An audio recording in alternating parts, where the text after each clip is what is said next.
नमस्ते जी, कैसे हैं आप। पवित्र वचन यूट्यूब चैनल में आपका हार्दिक स्वागत है।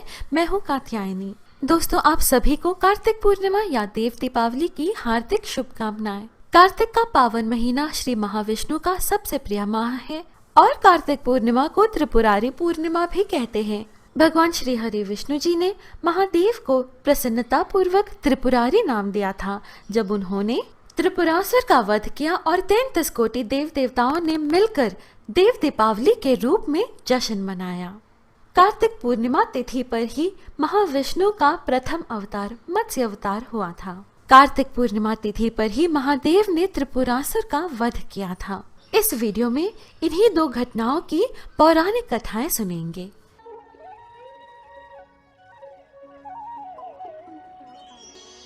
सृष्टि के आरंभ से ही एक तिथि बड़ी ही खास रही है। यह तिथि है कार्तिक पूर्णिमा। इसका महत्व सिर्फ शैव भक्तों के लिए ही नहीं, वैष्णव भक्तों के लिए भी है। पुराणों की कथा के अनुसार भगवान शिव ने त्रिपुरासुर नामक महाबलिशाली असुरों का वध इसी दिन किया था। यह कथन की वीडियो ठीक इस वीडियो के पहले वाला है। अभी तक उसे नहीं देखा तो जरूर देखिए। महादेव की सबसे प्रिय कथा है। अब विष्णु के भक्तों के लिए यह दिन इसीलिए खास है क्योंकि भगवान विष्णु का पहला अवतार इसी दिन हुआ था। प्रथम अवतार में भगवान विष्णु मत्स्य यानी मछली रूप में थे। भगवान को यह अवतार वेदों की रक्षा, प्रलय के अंत तक सप्त ऋषियों, अनाजों एवं राजा सत्यव्रत की रक्षा के लिए लेना पड़ा था। इससे पुनः सृष्टि का निर्माण कार्य आसान हुआ। एक समय शंख नाम का एक राक्षस बहुत बलवान एवं अत्याचारी हो गया था। उसके अत्याचारों से तीनों लोकों में त्राही मच गई। उस शंखासुर ने स्वर्ग में निवास करने वाले देवताओं पर विजय प्राप्त कर इंद्रादि देवताओं एवं लोकपालों के अधिकारों को छीन लिया। उससे भयभीत होकर समस्त देवता अपने परिवार के सदस्यों के साथ सुमेरु पर्वत की गुफाओं में बहुत दिनों तक छिपे रहे। तत्पश्चात वे निश्चिंत होकर सुमेरु पर्वत की गुफाओं में ही रहने लगे। उधर जब शंखासुर को इस बात का पता चला कि देवता आनंद पूर्वक सुमेरु पर्वत की गुफाओं में निवास कर रहे हैं, तो उसने सोचा कि ऐसी कोई दिव्य शक्ति अवश्य है जिसके प्रभाव से अधिकार रहीन ये देवता अभी भी बलवान हैं। सोचते सोचते वो इस निर्णय पर पहुंचा कि वेद मंत्रों के बल के कारण ही देवता बलवान हो रहे हैं। यदि इनसे वेद छीन लिए जाए तो वे बलहीन हो जाएंगे। ऐसा विचार कर शंखासुर ब्रह्मा जी के सत्यलोक से शीघ्र ही वेदों को हर लाया। उसके द्वारा ले जाए जाते हुए भय से उसके चंगुल से निकल भागे और जल में समा गए। शंखासुर ने वेद मंत्रों तथा बीज मंत्रों को ढूंढते हुए सागर में प्रवेश किया, परंतु ना तो उसको वेद मंत्र मिले और ना ही बीज मंत्र। जब शंखासुर सागर से निराश होकर वापस लौटा तो उस समय ब्रह्मा जी पूजा की सामग्री लेकर सभी देवताओं के साथ भगवान विष्णु की शरण में पहुंचे और भगवान को गहरी नींद से जगाने के लिए गाने बजाने लगे और धूप गंध आदि से बारंबार उनका पूजन करने लगे। धूप, दीप, नैवेद्य आदि अर्पित किए जाने पर भगवान की निद्रा टूटी और वे देवताओं सहित ब्रह्मा जी को अपना पूजन करते हुए देखकर बहुत प्रसन्न हुए तथा कहने लगे, मैं आप लोगों के इस कीर्तन एवं मंगलाचरण से बहुत प्रसन्न हूँ। आप अपना अभीष्ट वरदान मांगिए, मैं अवश्य प्रदान करूँगा। जो मनुष्य आश्विन शुक्ल की एकादशी से देवोत्थान एकादशी तक ब्रह्म मुहूर्त में उठकर मेरी पूजा करेंगे, उन्हें तुम्हारी ही भांति मेरी प्रसन्न होने के कारण सुख की प्राप्ति होगी। आप लोग जो पाद्य, अर्घ्य, आचमन और जल आदि सामग्री मेरे लिए लाए हैं, वे अनंत गुणों वाली होकर आपका कल्याण करेगी। शंखासुर द्वारा हरे गए संपूर्ण वेद जल में स्थित हैं। मैं सागर पुत्र शंखासुर का वध कर उन वेदों को अभी लाए देता हूँ। आज से मंत्र, बीज और वेदों सहित मैं प्रतिवर्ष कार्तिक मास में जल में विश्राम किया करूँगा। अब मैं मत्स्य का रूप धारण करके जल में जाता हूँ। तुम सब देवता भी मुनीश्वरों सहित मेरे साथ जल में आओ। इस कार्तिक मास में जो श्रेष्ठ मनुष्य प्रातःकाल स्नान करते हैं, वे सब यज्ञ के अवभृत स्नान द्वारा भली भांति नहा लेते हैं। हे देवेंद्र, कार्तिक मास में व्रत करने वालों को सब प्रकार से धन, पुत्र पुत्री आदि देते रहना और उनकी सभी आपत्तियों से रक्षा करना। हे धनपति कुबेर, मेरी आज्ञा के अनुसार तुम उनके धन धान्य की वृद्धि करना, क्योंकि इस प्रकार का आचरण करने वाला मनुष्य मेरा रूप धारण करके जीवन मुक्त हो जाता है। जो मनुष्य जन्म से लेकर मृत्यु पर्यंत विधि पूर्वक इस उत्तम व्रत को करता है वह आप लोगों का भी पूजनीय है। कार्तिक शुक्ल पक्ष की एकादशी तिथि को तुम लोगों ने मुझे जगाया है, इसलिए यह तिथि मेरे लिए अत्यंत प्रीतिदायिनी और माननीय है। हे देवताओं, यह दोनों व्रत नियम पूर्वक करने से मनुष्य मेरा सानिध्य प्राप्त कर लेते हैं। इन व्रतों को करने से जो फल मिलता है वह अन्य किसी व्रत से नहीं मिलता। अतः प्रत्येक मनुष्य को सुखी और निरोग रहने के लिए कार्तिक माहात्म्य और एकादशी की कथा सुनते हुए उपर्युक्त नियमों का पालन करना चाहिए। ऐसा कहकर भगवान विष्णु मछली का रूप धारण करके आकाश से जल में गिरे। उस समय विंध्याचल पर्वत पर तप कर रहे महर्षि कश्यप अपनी अंजलि में जल लेकर खड़े थे। भगवान उनकी अंजलि में जा गिरे। महर्षि कश्यप ने दया करके उसे अपने कमंडल में रख लिया। मछली के थोड़ा बड़े होने पर महर्षि कश्यप ने उसे कुएं में डाल दिया। जब वह मछली कुएं में भी ना समा सकी तो उन्होंने उसे तालाब में डाल दिया। जब वह तालाब में भी ना आ सकी तो उन्होंने उसे समुद्र में डाल दिया।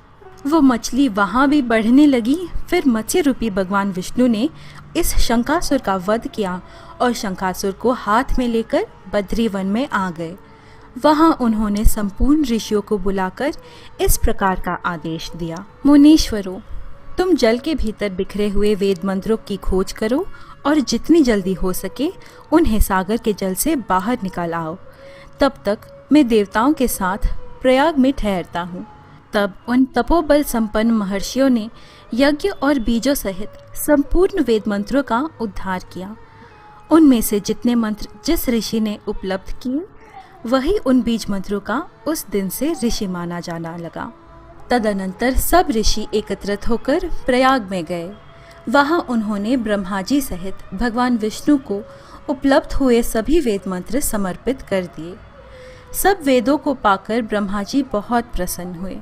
उन्होंने देवताओं और ऋषियों के साथ प्रयाग में अश्वमेध यज्ञ किया। यज्ञ समाप्त होने पर सब देवताओं ने भगवान से निवेदन किया, देवाधिदेव जगन्नाथ, इस स्थान पर ब्रह्मा जी ने खोए हुए वेदों को पुनः प्राप्त किया है और हमने भी यहाँ आपके प्रसाद से यज्ञ भाग पाए हैं। अतः यह स्थान पृथ्वी पर सबसे श्रेष्ठ पुण्य की वृद्धि करने वाला एवं भोग तथा मोक्ष प्रदान करने वाला हो। साथ ही यह समय भी महापुण्यमय हो और ब्रह्मघाती आदि महापापियों की भी शुद्ध करने वाला हो तथा यह स्थान यहाँ दिए हुए दान को अक्षय बना देने वाला हो। यह वर दीजिए। भगवान विष्णु बोले, देवताओं, तुमने जो कुछ कहा है वह मुझे स्वीकार है। तुम्हारी इच्छा पूर्ण हो। आज से ये स्थान ब्रह्म क्षेत्र के नाम से प्रसिद्ध होगा। सूर्य वंश में उत्पन्न राजा भगीरथ यहाँ गंगा को ले आएंगे और वो यहाँ सूर्य कन्या यमुना से मिलेगी। ब्रह्मा जी और तुम सब देवता मेरे साथ यहाँ निवास करो। आज से ये तीर्थ तीर्थराज के नाम से भी विख्यात होगा। तीर्थराज के दर्शन से तत्काल सब पाप नष्ट हो जाएंगे। जब सूर्य मकर राशि में स्थित होंगे उस समय यहाँ स्नान करने वाले मनुष्यों के सब पापों का यह तीर्थ नाश करेगा। यह काल भी मनुष्यों के लिए सदा महान पुण्य फल देने वाला होगा। माघ में सूर्य के मकर राशि में स्थित होने पर यहाँ स्नान करने से सालोक्य आदि फल प्राप्त होंगे। देवाधिदेव भगवान विष्णु देवताओं से ऐसा कहकर ब्रह्मा जी के साथ वही अंतर्धान हो गए।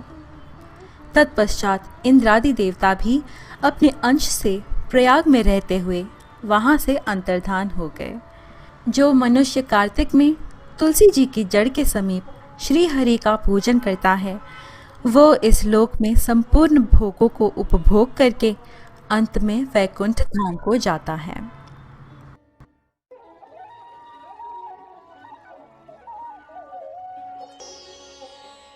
सृष्टि के आरंभ से ही एक तिथि बड़ी ही खास रही है।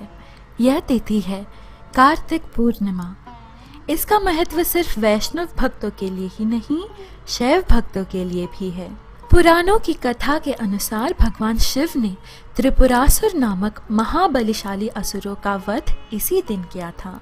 इससे देवगण बहुत प्रसन्न हुए और भगवान विष्णु ने शिव जी को त्रिपुरारी नाम दिया, जो शिव के अनेक नामों में से एक है। त्रिपुरानी यानी कि त्रिपुरों को हरने वाला, त्रिपुरहारी, त्रिपुरारी। विष्णु के भक्तों के लिए यह दिन इसीलिए खास है क्योंकि भगवान विष्णु का पहला अवतार मत्स्य इसी दिन हुआ था। उस कथा के वीडियो के लिंक के लिए डिस्क्रिप्शन बॉक्स चेक करें। तो आइए सुनते हैं कार्तिक मास का महत्व, महादेव की सबसे प्रिय कथा। सभी जयकारे लगाएं, हर हर महादेव। दैत्य तारकासुर के 3 पुत्र थे, तारकाक्ष, कमलाक्ष व विद्युन्माली। जब भगवान शिव के पुत्र कार्तिकेय ने तारकासुर का वध कर दिया तो उसके पुत्रों को बहुत दुख हुआ। उन्होंने देवताओं से बदला लेने के लिए घोर तपस्या कर ब्रह्मा जी को प्रसन्न कर लिया। जब ब्रह्मा जी प्रकट हुए तो उन्होंने अमर होने का वरदान मांगा, लेकिन ब्रह्मा जी ने उन्हें इसके अलावा कोई दूसरा वरदान मांगने के लिए कहा।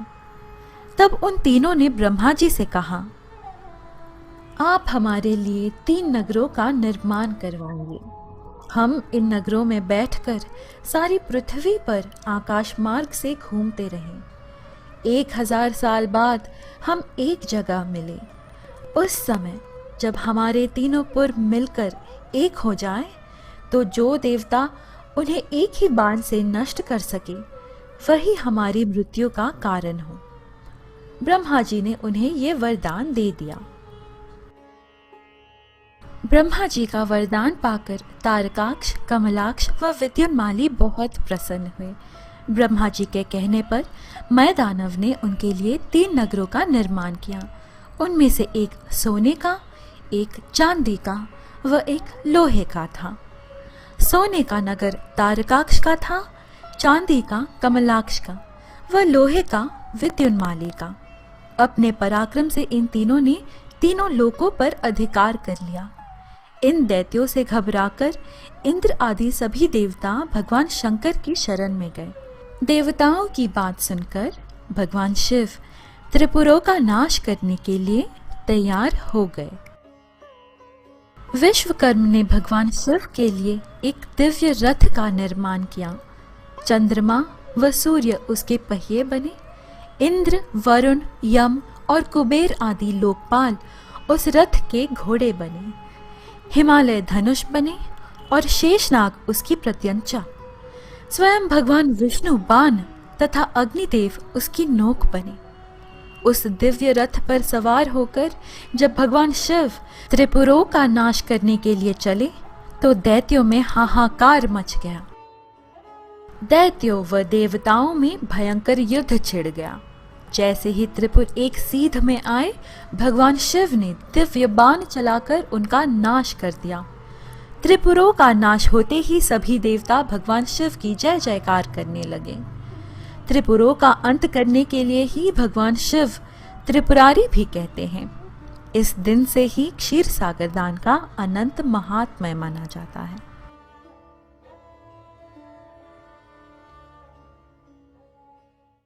दोस्तों, आशा है आपको यह वीडियो अच्छी लगी।